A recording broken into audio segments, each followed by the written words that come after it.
गणधर परमेष्टि से भी यही स्थिति बनी। महावीर स्वामी को मोक्ष होने के बाद गणधर परमेष्टि विषाद को प्राप्त हुआ। पूछा क्यों, क्या भगवान के निर्माण की खुशी नहीं है? बोले है। और अश्रु किसके? सबसे बड़ी बात, अभी तक जब भी कोई शंका होती थी, जब भी कोई समस्या आती थी, जब भी कोई तत्व दृष्टि चली आती थी, तुरंत उठ करके भगवान के चरणों में आ जाते थे, समाधान हो जाता।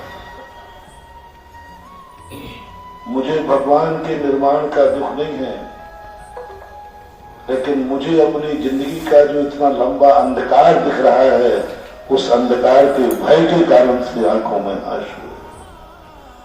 आज वही दशा 2:50 पर 3-4 दिन से भगवान गुरुदेव पूज्यदेव किसी न किसी रूप में रात्रि में स्वप्न में कोई रूप जो अतीत में घटित हुए वो देखा। एक दिन 2 कल या परसों की बात है, मुक्तागिरी में 9 उपवास आचार्य ने किए थे। उस मुद्रा में आचार्य दिखे। मैंने सोचा संस्कार है।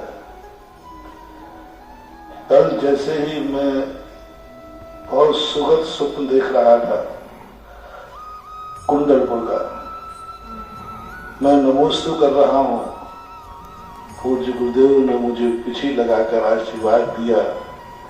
इतना आनंद आ रहा था, इतना आनंद आ रहा था। ठीक 3:50 बजे बाहर की आवाज लगाई, 2:50 पर किसी ने महाराज जी महाराज जी।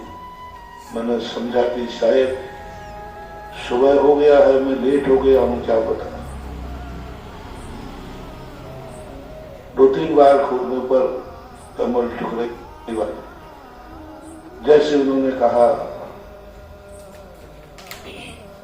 कि महाराज आचार्य का 2:35 पर समाधि हुए, तब मैं एकदम स्तब्ध रह गया। ये कुंडलपुर का दृश्य नहीं था, ये आचार्य श्री का जाते समय आशीर्वाद था। और जितना आनंद उस समय आ रहा था उस दृश्य में, उतना ही एकदम विषाद को बदल गया। मैं सोच नहीं पा रहा हूं। अभी जब भी कोई बात आती थी, हम लोग तुरंत आचार्य श्री से कहते थे, आचार्य श्री के पास जाओ। आप लोगों को भी मालूम है, जब भी कोई बात आती थी, कानपुर वाले इतने सालों से घूमते रहे, हम एक ही बात कहते थे, आचार्य श्री के पास जाओ, आचार्य श्री से पूछो।